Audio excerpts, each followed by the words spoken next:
Paano magsimula sa YouTube? Kaibigan, hindi nalingid sa kaalaman mo na marami ng tao ang pinayaman ng YouTube. Subalit maraming tao ang hindi nakakaalam kung paano ba kumita ng pera sa platform na ito. Kaya naman sa video na ito ay ipapaalam ko sa iyo kung paano ba magsimula sa mundo ng YouTube bilang isang tinatawag na vlogger.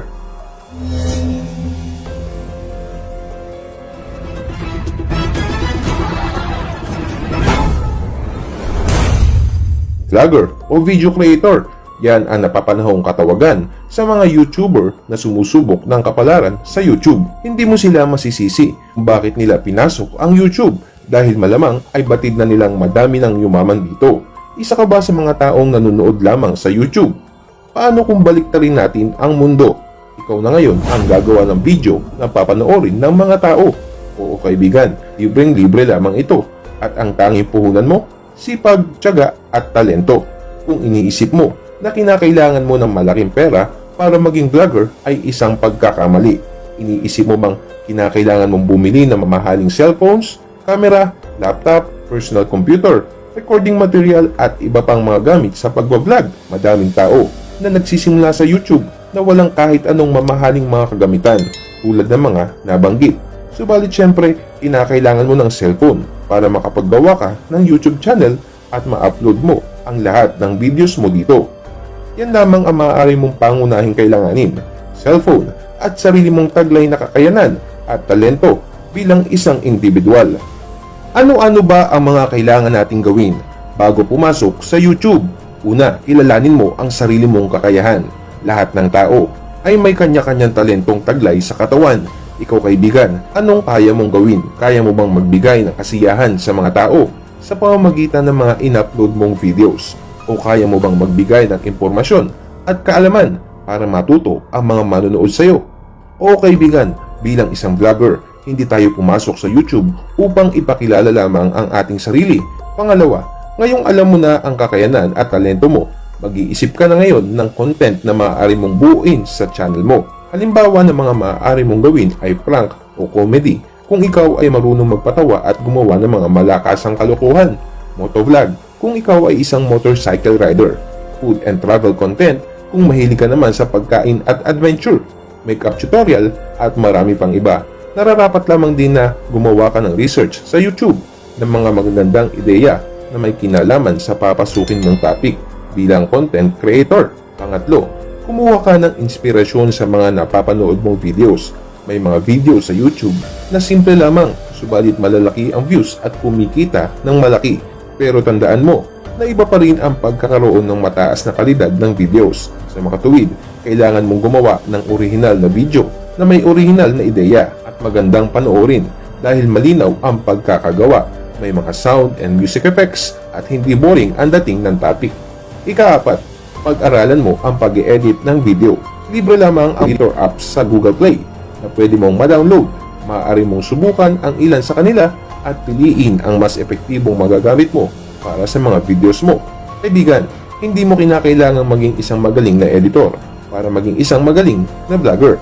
Kung baguhan ka pa lamang sa YouTube, ay nararapat na pag-aralan mo ang mga basic editing skills na unang matututunan mo sa sarili mong pamamaraan.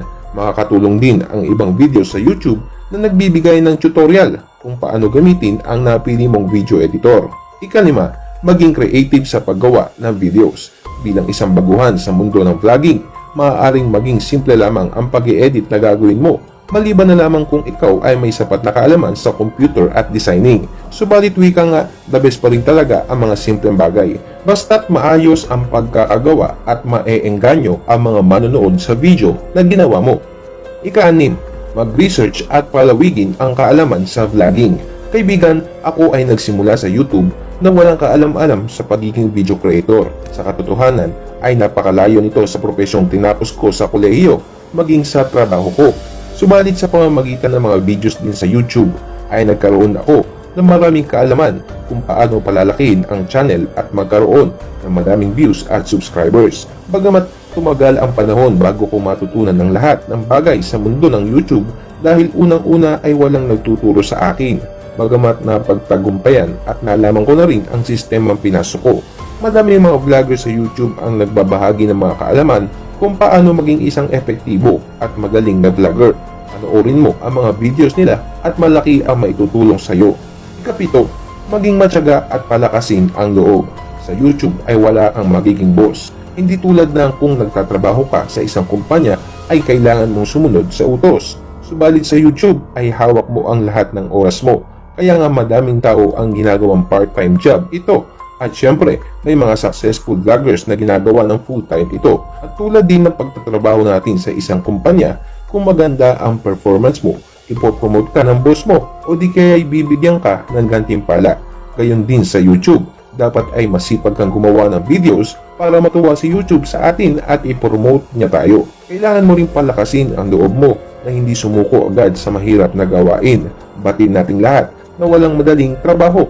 Kailangan paghihirapan natin ang ating mga ginagawa para magkaroon tayo ng pera at syempre, yumaman. Isipin mo kaibigan ang mga kilalang vloggers na yumaman na sa YouTube na ngayon ay mga full-time vlogger na. Mayroon silang kanya-kanyang talento at kakayanan kung kaya't nagugustuhan sila ng tao dahil sa kanilang mga videos. At kung tutuusin ay hindi na natin malaman kung gaano na sila kayaman. Kaibigan, ito ang susi palagi ng tagumpay ang pagsisikap at pagtsatsaga sa kung gaano man kahirap ang mga pagsubok na dumarating. Kung may talento ka, habang maaga pa, simulan mo nang maging isang vlogger at kumita sa mga videos mo. Maraming salamat at inihikayat kitang panoorin ang nakaraan nating video kung saan ibinahagi ko kung magkano ang halaga ng isang view at 1 million views sa YouTube. Hanggang sa susunod nating pagsasama-sama dito pa rin sa ating channel na magbibigay palagi sa iyo ng kakaibang kalaman. Ang Dagdag Kalaman, Philippines.